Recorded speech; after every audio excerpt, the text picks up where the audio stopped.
Thanksgiving is a time of peace and serenity, especially if you like to go on nature walks and look at all of the life around you. Well, that's exactly what a young woman did in the Pennsylvania wilderness. The woman's identity is unknown, but here are the facts. She spent the day with her boyfriend, then she decided to take a nice walk in the wilderness as she was an avid bird watcher. She noticed a heron in the creek nearby, and she approached the heron to get a better look. However, the heron was not a heron at all, but rather boots of a dead man. The man's identity was never released, and the cause of death was unknown. But imagine going for a leisurely walk on Thanksgiving and you find a dead body. That's a chilling event you will never forget. Sure is. That'd be crazy. First thing that comes to mind is Paper Towns. Oh, yeah? You ever seen that movie?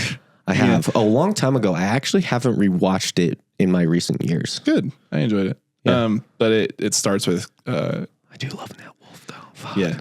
Well, when they're kids...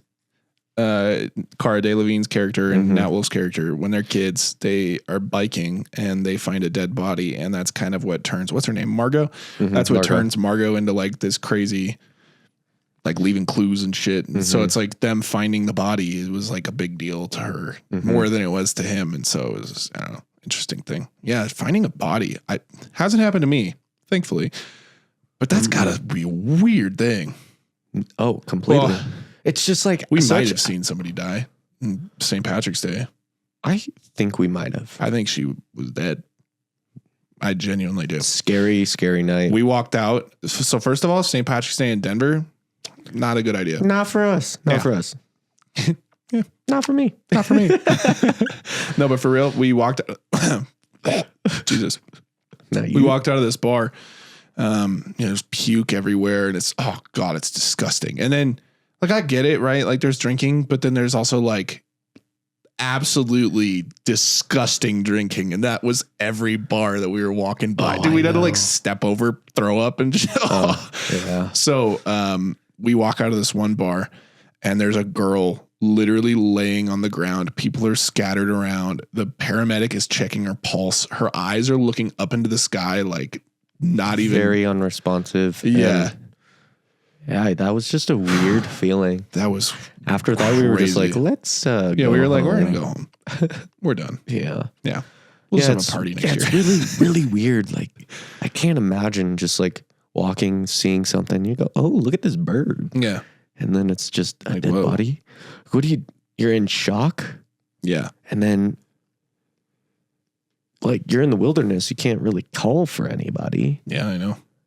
Like maybe you just have to kind of give them some sort of general direction after you find it. But like, it's weird, man.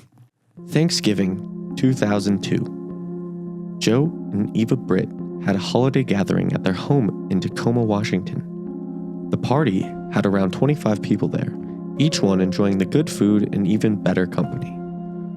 But at some point during this event, bullets were fired through the curtain of a covered window. Sadly, a 9-year-old Kimberly Riley and a 5-year-old Jeremy Britt Bangthavong were killed because of this. 2 other individuals were shot, but survived. As for the shooter, witnesses saw a dark-haired man running to the truck before peeling out, never to be seen again. There was no lead as to who fired those shots, and authorities could never find a motive as to why it happened in the first place. Jeez. People are just on the run, man. It's wild, dude.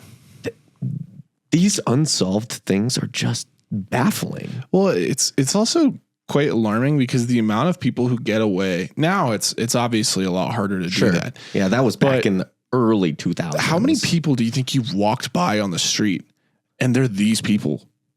Oh, I know. That could be it. That could like be that's something that could be happening. And here we go again with you never know what your neighbor is doing. You could meet like the nice old man on the park bench and all. You don't know. Maybe he did that. Right? The hell? Like, you never know. So for our final story, we're actually going to go all the way back to 1919. Wow. Way back. This is actually known as the oldest unsolved case that occurred on Thanksgiving Day. So Kind of a crazy little... The oldest case? The oldest Thanksgiving Really? case. Well, unsolved case, yeah. So this happened in upstate New York. John Woodruff was a game protector for the local county. For those who don't know, a game protector patrols areas and makes sure that people aren't hunting when they shouldn't be. They basically care for game and wildlife and make sure there is no illegal hunting going on. Well, John spent his Thanksgiving enjoying time at home before deciding to patrol a nearby forested area. Witnesses say they saw John meet up with another man on the boundary of the forest before heading into the timber. That was the last time John was seen alive. His wife notified authorities that John received a threatening letter in the mail earlier that year, but John didn't let her read it and he destroyed it in the fireplace. John was also seen arguing with a man with a similar description as the one he entered the timber with that same day. John's body was found in a shallow grave 2 years later, his skull destroyed by what police believe to be an axe. With no clues as to what the man or who the man that accompanied John was in the forest, the case has never been solved and has remained open for over a century.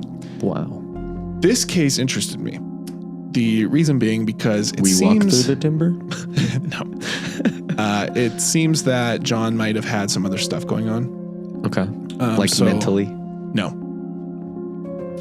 So after some digging, I actually found that a bunch of people have their own theories on this case.